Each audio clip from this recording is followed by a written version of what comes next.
Ever wondered how retirement impacts your eligibility for universal credit?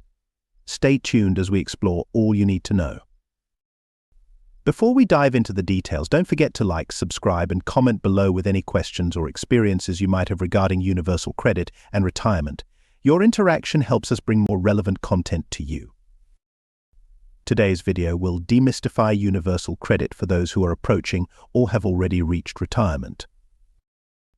We'll look at how your age and retirement status affect your eligibility and the amount of benefit you might receive. It's crucial to understand these factors to manage your finances effectively in retirement.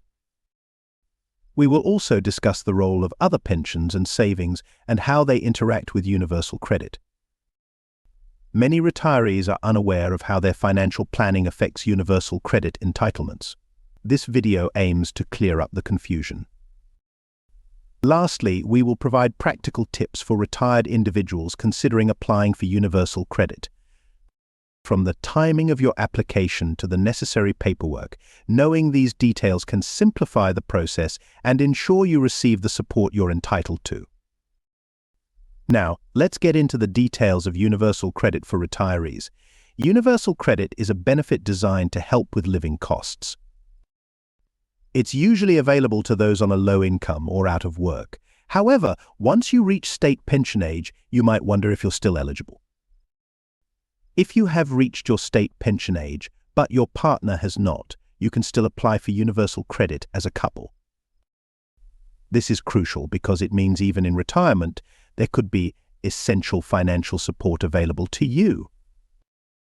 The amount of universal credit you can receive is affected by your income and savings, including your pension. It's important to declare all forms of income, as failing to do so can lead to complications and potential penalties.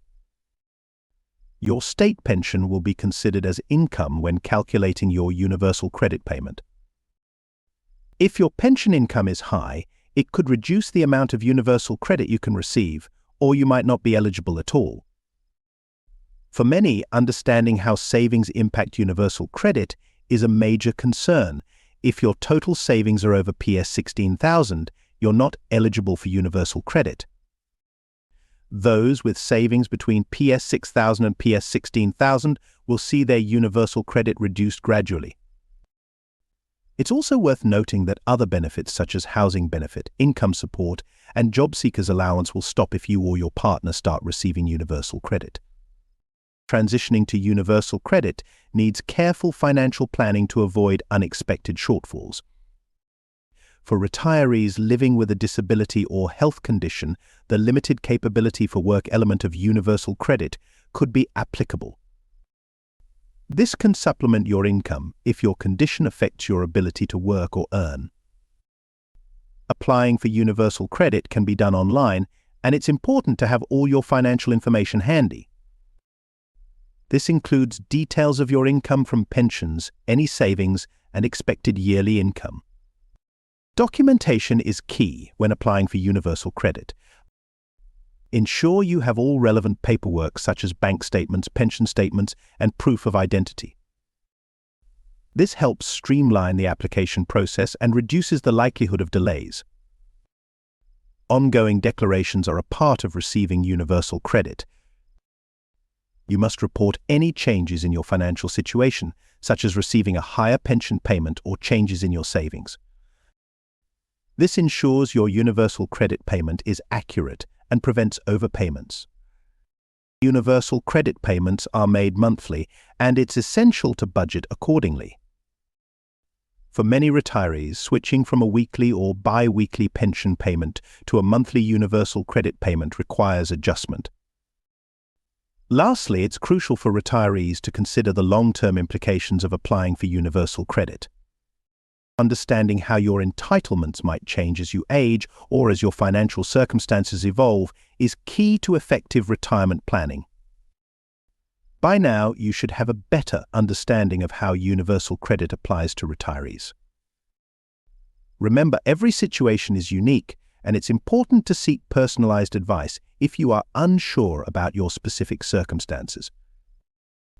exploring the advantages and disadvantages of applying for universal credit if you're retired can provide clearer insights into whether it's the right choice for you. Let's break down some key points.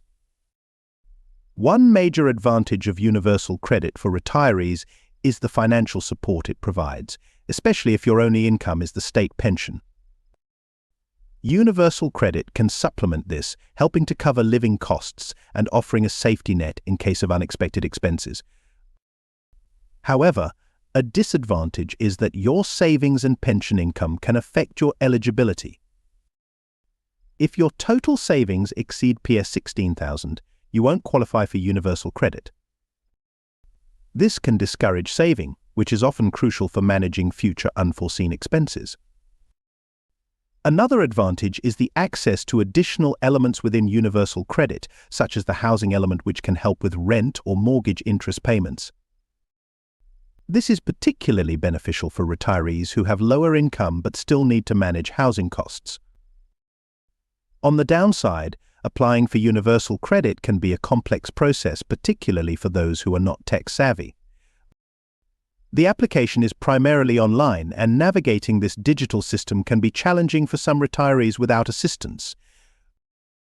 An advantage worth noting is that universal credit is assessed and paid monthly, which can help in budgeting more effectively. Having a predictable monthly payment helps in planning outgoings and managing finances better. Conversely, the monthly payment system can also be a disadvantage. Many retirees are accustomed to managing their finances on a weekly or bi-weekly basis, especially if coming from a pension payment structure. Adjusting to a monthly budget can require significant changes to their financial management. Lastly, universal credit provides continuous financial support as long as you remain eligible. This ongoing support can be crucial for retirees facing long-term low income, ensuring they have continuous assistance without the need to reapply frequently. Before we move on to the rest of the video, if you are finding this helpful, please like, subscribe, and comment, as it really helps this video reach a wider audience. Here is a case study related to universal credit for those who are retired, focusing on how one individual navigated the system to enhance their financial stability. Meet John, a 67-year-old retiree from Manchester who found that his state pension was not sufficient to cover all his living expenses, especially with his medical bills. He applied for universal credit, which initially seemed daunting due to the digital application process. With assistance from a local community centre offering digital literacy courses, John successfully submitted his application and started receiving additional financial support. This supplement to his pension helped him manage his healthcare costs and basic living expenses more comfortably. John's case highlights the importance of seeking help and using available community resources to navigate the application process for universal credit. If you find yourself in a similar situation as John, the first step is to check your eligibility for universal credit. You can do this via the UK government's official website, which provides detailed information and criteria. Remember, your state pension and any additional savings are taken into account, so have all your financial information ready before you start your application. But it's also advisable to seek guidance if you're unsure about the digital application process. Many community centres and charities offer support for older individuals needing help with online forms. Getting this support can make a significant difference in successfully applying for universal credit and receiving the financial aid you deserve. If you found this video useful, please remember to like and subscribe. This really helps us bring more useful content to you and others. We appreciate your support.